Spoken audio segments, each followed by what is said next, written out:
strength is born. Most people surround themselves with others to drown out that voice, to avoid the hard truths about who they are.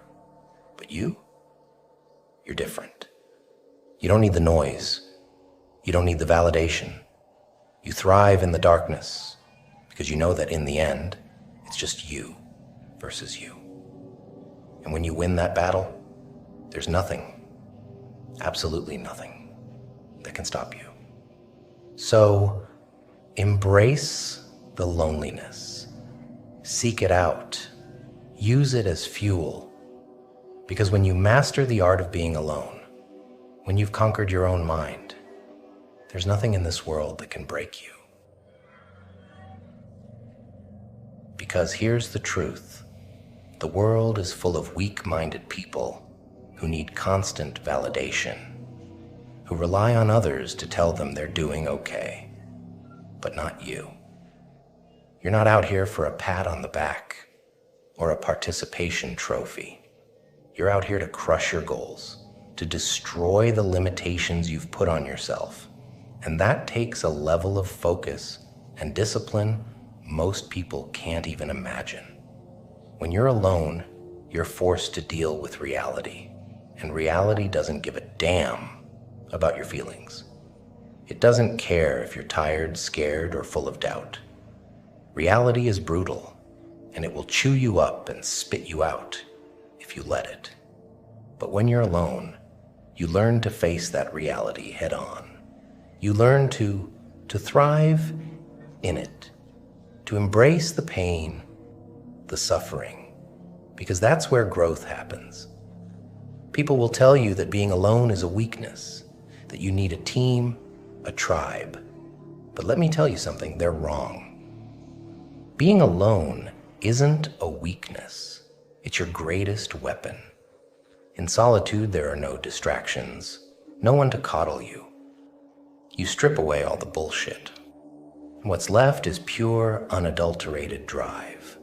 In those moments of solitude, you become unstoppable. When you're alone, you don't have to answer to anyone but yourself. And that's a terrifying and liberating thing. It means you hold all the power.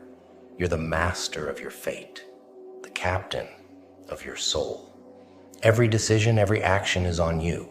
There's no one else to lean on, no one else to blame. But here's the kicker. That also means there's no one to hold you back, no one to tell you to slow down, to take it easy. You can push as hard as you want, as far as you want, and there's no limit to what you can achieve. That's the power of being alone. You're free to become the most relentless, driven, and focused version of yourself. So when the world tells you to find comfort in others, you turn your back and walk the other way. When they say you can't do it alone, prove them wrong. Show them that solitude isn't your enemy. It's your greatest ally. It's where you find your edge, where you sharpen it, where you become the weapon you need to be to conquer whatever stands in your way. Never forget, the battle is won in the mind. And when you've spent enough time alone, battling your thoughts, pushing through the darkness, you'll emerge stronger, sharper, and more dangerous than ever. The world won't know what hit it. You see, solitude is a gift, but only if you're strong enough to accept it. Most people run from it because they're afraid of what they'll find in the silence. But not you. You've learned that the silence is where the real work happens. It's where you confront your weaknesses, where you tear yourself down and build yourself back up, brick by brick, until there's nothing left but solid, unbreakable stone. And when you've spent enough time alone, you start to see the world differently. You realize that the noise, the distractions, the opinions of others,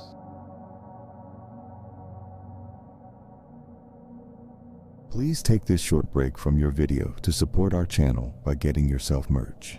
Enjoy the rest of the video.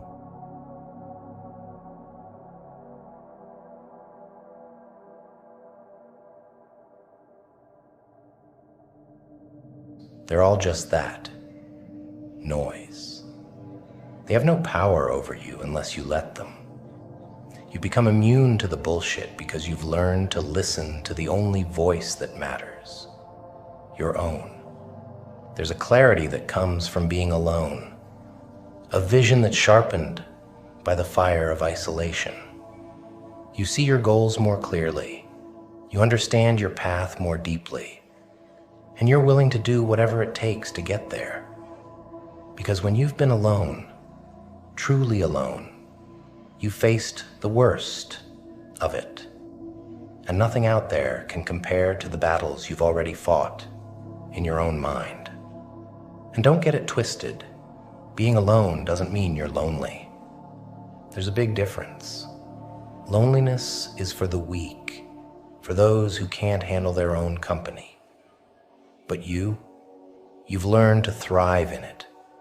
You've turned that solitude into a weapon, into a source of strength that others can't even comprehend. So when the world tries to tell you that you need others to succeed, you laugh because you know the truth. The only person you need is the one staring back at you in the mirror. That's the person who's going to push you when no one else will, who's going to keep you going when everyone else has given up. That's the person who's going to carry you across the finish line, no matter what it takes. In the end, the power of being alone is the power to be unstoppable. It's the power to take control of your life, to shape your destiny, and to forge yourself into something greater than you ever thought possible. It's the power to look fear in the eye and say, I'm not afraid of you, because I've already faced worse in the silence of my own mind.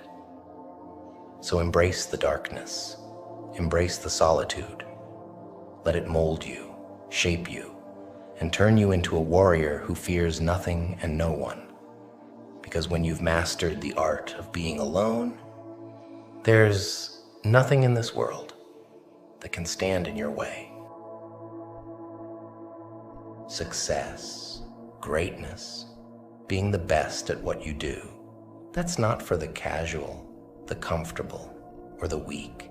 It's for those who are willing to give every ounce of their soul to something. It's for those who understand that being obsessed isn't a choice. It's a requirement. You see, most people have a plan B, an escape route when things get tough. They dabble, they try, they dip their toes in the water and pull back the second it gets cold. But obsession? Obsession doesn't have a plan B. Obsession burns the boats. It kills the safety nets. It's all in, all the time. It's a fire that consumes everything in its path. Your excuses, your doubts, your fears. And it's not a pretty warm fire. It's a raging inferno that leaves nothing but ashes of who you used to be. When you're obsessed, you don't care about balance. Balance is for those who don't really want it. Balance is for those who are okay with being mediocre, with being average. But if you want to be extraordinary, you've got to sacrifice. Sleep? Forget it. Social life? Gone. Comfort? Out the window. You've got to be willing to suffer, to endure pain, to push through when your body and mind are screaming at you to stop. That's where the real growth happens. That's where the transformation occurs. Because obsession doesn't just change your results, it changes you. It turns you into something more, something relentless, something unstoppable. So you've got to ask yourself, how bad do you really want it? Are you willing to be obsessed? Are you willing to let that fire consume you? To let it burn away everything that isn't aligned with your goal? Because if you're not, someone else is. Someone else is out there right now, pushing harder, suffering more, wanting it more. And they're going to take what could have been yours. But if you're willing to let that obsession drive you to the edge of your limits and beyond. If you're willing to go to war with yourself every single day, then there's nothing you can't achieve. Nothing can stand in your way. Remember, being obsessed isn't a burden, it's a gift. It's the key that unlocks your true potential, that separates the average from the great. So stop dabbling, stop making excuses, stop settling for anything less than your absolute best. Let's talk about the pain